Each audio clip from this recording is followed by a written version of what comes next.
Hi, this is Dennis with Second Chance Tackle, and I just recently completed a video on a bunch of reels that have been brought to me by a charter boat captain for repair. They're very heavily used reels, and they only come to me when they're broken, so there's no maintenance that goes on, and there's no care and attention paid to them, so most of the time I have some significant problems with the reels. So here's one that came because I have a cracked side plate and it's turning tight. So I'm going to show you how to take this apart, replace the side plate. I have a spare side plate assembly from another one of the JigMasters that was unrepairable, and I'll show you how to do that in this video. So the first thing we want to do is get rid of the side plate, and in order to do that we have to take the stop screw out. Now this one is normally a thumb screw that's held on for the JigMaster. It's a one screw assembly where you bring it back. Sometimes captains pull those screws because if they work themselves free on a boat, what will happen is the side plate will disconnect and go overboard. So some of them like to take a precaution, pull the thumb screw and make it a set screw so that that doesn't happen. In this case, I believe that when they put the set screw in, they broke the side plate. But that could have been the result of a customer banging it against a rail or some other way to chip this. At any rate, it's not functional right now, and we got to go fix that. So the first thing we're going to do is pull that set screw, and then we take a short turn and bring it back out. And that removes the side plate so that we can go work on this one. So as I mentioned, I have a spare side plate. You can see this one has that thumb screw in it, the single release screw, and it's solid. Unfortunately, another part of the reel was broken, but I was able to salvage that. So in order to replace that, we got to take all of the pieces that are attached to that off, and we're going to start by taking off the handle nut. Now, if you happen to have a side plate or a JigMaster that's missing that side plate screw, there's two options. You can use a longer cross post screw, which is what they used here, or you can use one of the bridge screws. They both work in this. So either way, you can reattach your reel, make sure that that side plate doesn't float free and run the risk of going overboard. So I took the handle nut out. Now we're going to take the handle off, and we're going to do that by backing the star drag off. I like to do that as opposed to rocking the handle back and forth. It's just easier, and since I have to take the star nut off anyway, it's worthwhile doing that. So we said this reel was running tight, and here's probably why it's running tight. There's a whole bunch of monofilament that has been broken off there, and that certainly would cause the reel to have performance issues. So I'm gonna pull that off as best I can. We can just see that this was wrapped around quite tight, and right now what's going on here is it's inside the ferrule, and that's, yeah, there you go. So we know that the reel itself is solid, that the problem in the performance was in that broken line. So let's go ahead and just take this off. We'll take a quick look at the drags. We'll service this by lubricating all of the appropriate parts of this reel, and then we'll put it back out in the bucket, and captain can go put that back on the rod and return it to the rental fleet. So in order to take that internals off, we're going to remove the 4 bridge screws. I would tell you at this point, if you're not familiar with these reels, go ahead and start taking some pictures. The pictures are going to show you where the pieces and parts come from, so that when you go to reassemble, you'll know how that works. One of the things you want to note in your pictures is that the top 2 screws here are partially threaded, and the bottom 2 screws are fully threaded. That's because on the top screws, they go through springs in the yoke assembly, and that non-threaded area allows the spring to ride freely. So once I take them off, I put them in a parts bucket, as you've been seeing me do. I use a parts tray all the time to hold small pieces and parts so that I don't lose them and that they become convenient for me on reassemble. All right, so with that, I'm going to remove the spool gear, the jack or transition piece, the yoke or collar, the 2 springs underneath, and in this case I don't have to remove the eccentric and spring because that's currently on the replacement part. So I'm going to set those aside for a moment. We're going to take a look at the drag assembly and main gear, make sure that one, that there's no other broken line in here, because when line does break sometimes it does get underneath, and then just clean it up to make sure that it gets ready for service again. So when I do this, I like to grab a scrubby pad to remove excess grease. If this was more than just grease, I would use steel wool, but in this case it just looks like an accumulation. I'm using some WD-40 just as a general lubricant to make sure that this runs smooth, and it is running smooth. If this were a bigger problem, I could take the spool shield off and the gear sleeve off, and I could go underneath there and clean that up, but this seems like it's operating freely. So all I'm going to do there is just put a drop of oil in there, and that's the same as you would do on a regular Penn reel that has that nut on the outside, the handle nut, and just keep that oil. That's one of the reasons why these things tend to break. Okay, I've let that sit a little bit. I'm going to go mop that up now. I'm just using a paper towel. Clean some of that off. I have a light file here that I like to use too, just to make sure that I've got it all off, which we do, because if there's anything I've learned with these new reels from China is that whatever this back plate is, it tends to rust, and it tends to get contaminants on it, and it just doesn't seem as good as the older silver ones. Okay, so with that I'm going to reinstall that anti-reverse dog.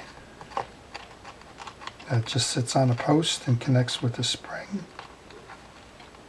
And the spring is already in the side plate, so it's not like there's anything fancy that has to be done there. Okay, just again, we'll just give that a little trial to make sure it's working properly. Now we're going to go grab the main gear and put that back on. We're going to make sure that the drag assemblies are in good condition. Main gear is fine. I'm not noticing that there's any broken pieces or parts here. Sometimes when line breaks, it gets caught in these teeth, and that causes an erratic retrieval. These gears, these drags look good, except that they're dry. So we want to use a drag grease for that. I'm going to use Cal's Universal Drag Grease there. And with that hand that I have the protective glove on, it serves a couple of purposes. One of them is that you can work this drag grease into there. Okay, so in installing the drags, there's 2 round washers and there's 1 eared washer. The round washer goes on the bottom and the top, and the eared washer is in the middle. I'm just checking these as we do this just to make sure that there's no dried grease or other contaminants that would impede the performance of the drags on those washers. There's not. And again, just making sure that they're clean. And the eared washer, again, those are the ones with the little tabs. They go in the middle. And then 1 more up top here. So the idea with the drag grease is to keep these lubricated so that they don't dry out, so that they maintain their flexibility. You don't have to over grease them at all. All you have to do is make sure that they're lightly coated, and in this case we're okay with this. All right, so put that last one on. Then there's a cap washer that goes on top of that. We're going to leave the ferrule off for a moment. I'll put that on in the back end. All right, so rebuilding this then, we had the new side plate. If you were unable to take pictures or get the schematic or that, I'll show you how that goes. We take the 2 springs that go in the indentation holes. We grab a little blue grease here from a maintenance standpoint, and we put that over the spool side bearing. the drive side bearing. We put a little bit on the back on the eccentric. And we grab the yoke or collar. That's going to hold the spool gear. I'm going to grab a little bit of blue grease on that. The blue grease I'm using is a Penn Reels grease. And I use this on moving parts other than bearings. On the bearings I use oil. Okay, we're going to grab the spool gear now. We're going to check the teeth. Again, I know we had broken line in there, so I want to check the teeth to make sure that one, line is not in there, and two, that the broken line didn't bend any of the teeth that would cause a problem. Okay, when you put that yoke assembly back in, the longer side of the spool gear goes down. There's an indentation in the spool gear, and that needs to face out, as that indentation here is going to match up with the indentation on the spool. So it's very important that you don't reverse that. If you reverse that, you will be able to close the reel up, but it won't operate properly. Okay, once we get that back on, we're going to press that down. We're going to take the bridge assembly that we rebuilt. In this case, the dog is on there, so unlike a Long Beach or other reels, you don't have to do that rotation in order to get that dog set. It simply goes back in. This one lines up then with the studs. There's two studs on the side plate. You want to make sure that they are aligned, and then we'll go back and we'll grab those 4 bridge screws.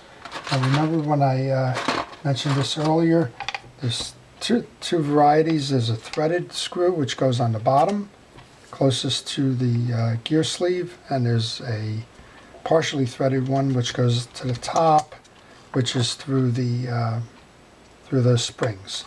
And what I like to do is I like to get these seated in an X pattern, just to make sure that I have the proper torque on each. I don't tighten all of them down until I have these all 4 of these seated, so that I can ensure that the bridge is properly set, and that I don't over tighten or under tighten on a particular piece.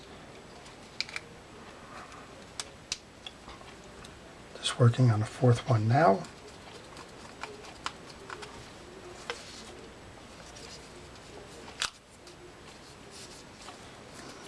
And this is one of the reasons why you leave a little bit of play in this. I'm having a little bit of difficulty setting that last one. So I'm going to pull that screw out. I have a pin that I use quite a bit for aligning, and that's exactly what I'm going to do right now. I'm just going to align it. And what that typically is the little screw hole in the yoke gets a little bit out of place. And if you just go and use a pin or a toothpick or finishing nail or something like that, then generally you'll have success there.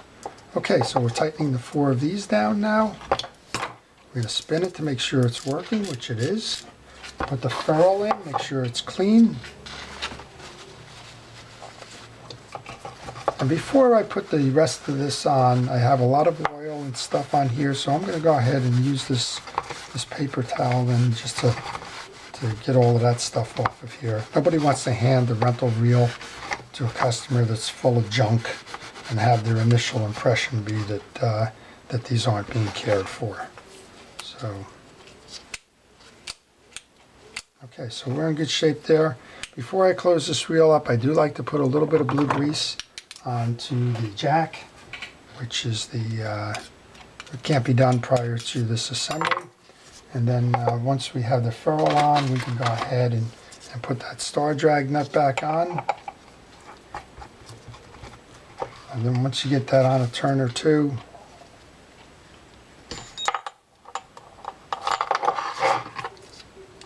you can use the handle to hold it.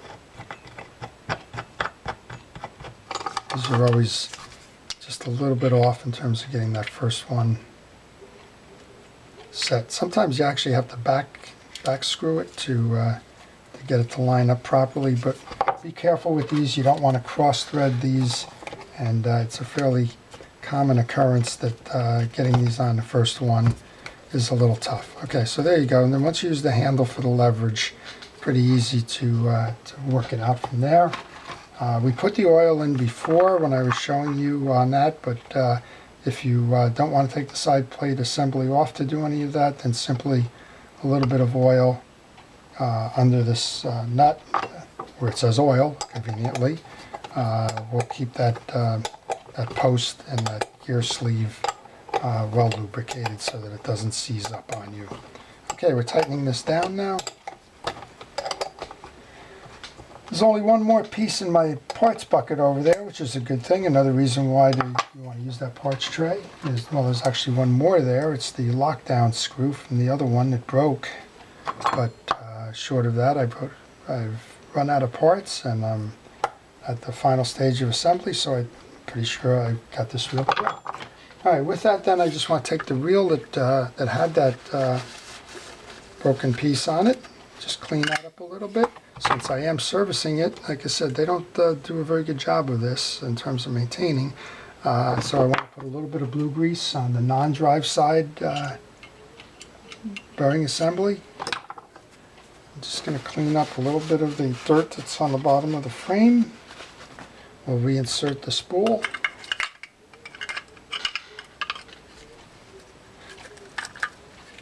You notice that sometimes the line gets stuck in here. You got to free that line in order to make this work. We're going to bring this back in then. Load it this way. Tighten up the single lock nut. And there we go.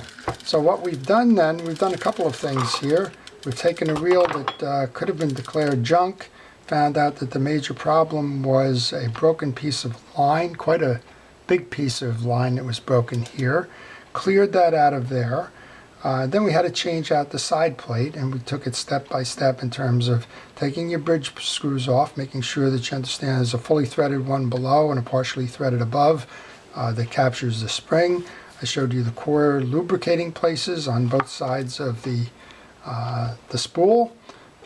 We went back and serviced the drags, making sure that we used a drag grease similar to Cal's Universal Grease to keep those flexible.